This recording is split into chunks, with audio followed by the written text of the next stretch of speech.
అందరికీ హాయ్ నమస్తే welcome back to Vijay vlogs. ఈరోజు వీడియోలో ఈజీగా ఇంట్లోనే ప్రిపేర్ చేసుకోగలిగే ఒక రిచ్ డెజర్ట్ని మీతో షేర్ చేస్తున్నాను.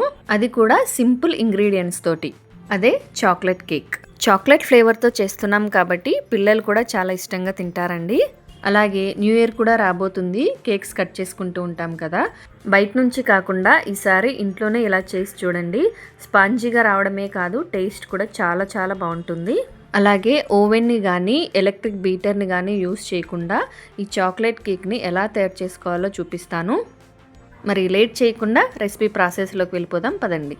ముందుగా ఏదైనా ఒక థిక్ బాటం ఉండే గిన్నెను కానీ లేకపోతే ప్రెషర్ కుక్కర్ని కానీ తీసుకోండి. అందులోకి శాండ్ కానీ సాల్ట్ కానీ వేసుకొని ఒక లేయర్ లాగా ఇలాగ స్ప్రెడ్ చేసుకోండి. ఈ శాండ్ కానీ సాల్ట్ కానీ వేసుకోకపోయినా ఏం కాదు, టేస్ట్లో అయితే ఎలాంటి చేంజ్ ఉండదు.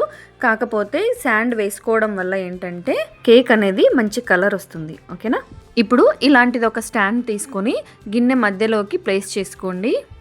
ఇప్పుడు మూత పెట్టి మీడియం ఫ్లేమ్లో 10 మినిట్స్ పాటు ఖచ్చితంగా ప్రీహీట్ చేసుకోవాలండి, లేకపోతే కేక్ సరిగ్గా బేక్ అవ్వదు. ఈలోపు కేక్ బ్యాటర్ని ప్రిపేర్ చేసుకుందాము. అందుకోసము 1/2 కప్పు చక్కెర తీసుకోవాలి. ఈ చక్కెరని మిక్సీ జార్లోకి వేసుకొని మూత పెట్టుకొని మెత్తని పౌడర్ లాగా గ్రైండ్ చేసుకోవాలండి. ఈ విధంగా గ్రైండ్ చేసుకున్న తర్వాత ఇందులోకి ఇలా 3 గుడ్లని కొట్టి వేసుకోండి. ఇలా ఎగ్స్ వేసుకోవడం వల్ల కేక్ అనేది స్పాంజ్ లాగా వస్తుందండి. మీరు ఎగ్లెస్ కేక్ చేసుకోవాలి అనుకుంటే ఈ ఎగ్స్ ప్లేస్లో 1/2 కప్పు పెరుగు వేసుకోండి. ఇప్పుడు ఇందులోకి ఈ పించ్ ఆఫ్ సాల్ట్, అలాగే 1/2 టీ స్పూన్ దాకా లెమన్ జ్యూస్ వేసుకోండి. అలాగే 1/2 టీ స్పూన్ వెనిలా ఎసెన్స్ వేసుకోండి. ఇందులోనే 1/3 కప్ ఆయిల్ వేసుకోండి. 1/3 అంటే 1/2 కప్పు పైన 1 టేబుల్ స్పూన్ వేసుకుంటే సరిపోతుంది. ఇప్పుడు వీటన్నిటినీ కూడా ఇలా క్రీమీ టెక్స్చర్ వచ్చేంత వరకు కూడా మెత్తగా గ్రైండ్ చేసుకోవాలి. ఇప్పుడు డ్రై ఇంగ్రీడియంట్స్ని జల్లించుకోవాలి. అందుకోసం ఇలా ఒక ప్లేట్లోకి జల్లడ పెట్టుకోండి. ఇప్పుడు 3/4 కప్పు మైదా, 1/2 కప్పు కోకో పౌడర్ వేసుకోండి. అంటే 2 కలిపి 1 కప్ అనమాట. జస్ట్ ఇలా స్పూన్తో లెవెల్ చేసుకోండి, ప్రెస్ చేసి వేసుకోకూడదు. చూడండి ఇలా అన్నమాట. ఇప్పుడు ఇందులోనే 1 teaspoon baking powder, 1/2 teaspoon baking soda వేసుకోండి. అంతేనండి. ఇప్పుడు వీటన్నింటినీ కూడా జల్లించుకోవాలి. ఖచ్చితంగా జల్లించుకొని తీసుకోండి. ఈ విధంగా జల్లించుకున్న తర్వాత మనం ఇందాక ప్రిపేర్ చేసుకున్నాం కదా, ఆ మిక్స్లో ఈ డ్రై ఇంగ్రీడియంట్స్ అన్నింటినీ వేసుకోండి. అంతా వేసుకొని లంప్స్ లేకుండా మిక్స్ చేసుకోవాలి. ఇక్కడ మీరు ఎలక్ట్రిక్ బీటర్ అయినా యూస్ చేయొచ్చు, స్పాచులా అయినా యూస్ చేయొచ్చు. నేను ఇక్కడ విస్కర్తో మిక్స్ చేస్తున్నాను. కోకో పౌడర్ వేసాం కాబట్టి బ్యాటర్ కొంచెం తిక్కుగా అవుతుందండి. మీరు 1 or 2 టేబుల్ స్పూన్స్ దాకా పాలు వేసుకొని కన్సిస్టెన్సీ అడ్జస్ట్ చేసుకోవచ్చు. ఈ పాలు కాచి చల్లారబెట్టినవి. అలాగే పాలు ఎక్కువ వేస్తే బ్యాటర్ పల్చగా అయిపోతుంది, గుర్తుపెట్టుకోండి. చూడండి కన్సిస్టెన్సీ ఈ విధంగా రిబ్బన్ కన్సిస్టెన్సీ ఉండాలి. ఇప్పుడు కేక్ బేక్ చేసుకోవడానికి ఇలాంటిది ఒక టిన్ తీసుకోండి. మీ దగ్గర కేక్ టిన్ లేకపోతే ఏదైనా స్టీల్ బాక్స్ కానీ లేదంటే లంచ్ బాక్స్ కానీ యూస్ చేయొచ్చు. కాకపోతే ఇలా ఫ్లాట్ సర్ఫేస్ ఉండేది తీసుకోండి.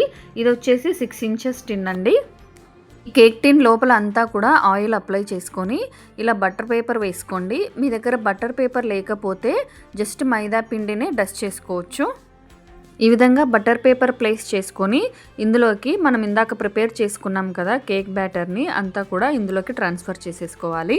ఆ తర్వాత ఒక 2-3 సార్లు ఇలా ట్యాప్ చేసుకోండి, ఎయిర్ గ్యాప్స్ ఏమైనా ఉంటే పోతాయి. ఇప్పుడు ఈ బ్యాటర్ని బేక్ చేసుకోవాలి. ముందుగా ప్రీహీట్ చేసుకున్నాం కదా, ఆ గిన్నెలోకి స్టాండ్ మీద మధ్యలోకి పెట్టుకోండి. హీట్ బయటికి పోకుండా మూత పెట్టుకొని బేక్ చేసుకోవాలి. 30 to 35 మినిట్స్ పడుతుందండి కేక్ బేక్ అవ్వడానికి. 30 మినిట్స్ తర్వాత ఇలా టూత్ పిక్ కానీ చాకు కానీ గుచ్చి చూడండి. పచ్చిగా ఏదైనా బ్యాటర్ అంటుకుంటే ఇంకొక 5 మినిట్స్ పాటు బేక్ చేసుకోండి. ఇక్కడ నాకు టూత్ పిక్ క్లియర్గానే వచ్చేసిందండి, కాబట్టి నేను వెంటనే స్టవ్ ఆఫ్ చేసి పక్కకు తీసేసుకుంటున్నాను. పూర్తిగా చల్లారిన తర్వాత మాత్రమే కేక్ని డిమోల్డ్ చేసుకోవాలండి. ఇలా సైడ్స్కి నైఫ్తో స్క్రాప్ చేస్తే ఈజీగా వచ్చేస్తుంది.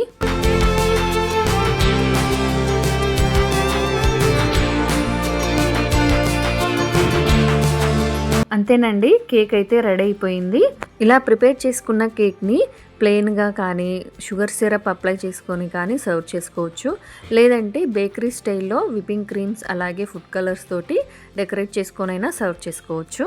నేనైతే ఇక్కడ విప్పింగ్ క్రీమ్లో కొద్దిగా కోకో పౌడర్ యాడ్ చేసుకొని దాంతో పాటుగా షుగర్ సిరప్ యూస్ చేస్తూ చాలా లైట్గా సింపుల్గా డెకరేట్ చేసుకున్నానండి. జస్ట్ కేక్ని కవరప్ చేశాను అంతే. దానిపైన చాక్లెట్ సిరప్ తోటి హ్యాపీ న్యూ ఇయర్ అని రాసేసాను. బట్ టేస్ట్ అయితే చాలా చాలా బాగుందండి. మీరు కూడా ఒకసారి ఈ న్యూ ఇయర్కి ఈ చాక్లెట్ కేక్ని ట్రై చేసి చూడండి, చాలా బాగుంటుంది. ట్రై చేశాక మీకు ఎలా వచ్చిందో నాతో షేర్ చేసుకోవడం మాత్రం మర్చిపోవద్దు. వీడియో నచ్చితే లైక్ చేయండి, మీ ఫ్రెండ్స్కి రిలేటివ్స్కి షేర్ చేయండి. మరిన్ని సూపర్ టేస్టీ రెసిపీస్ కోసం విజ్జు వ్లాగ్స్ ఛానల్ని సబ్స్క్రైబ్ చేయండి. మరొక వీడియోతో మళ్ళీ కలుద్దాం. అంతవరకు కీప్ వాచింగ్ విజ్జు వ్లాగ్స్. అందరికీ కూడా అడ్వాన్స్ హ్యాపీ న్యూ ఇయర్ అండి.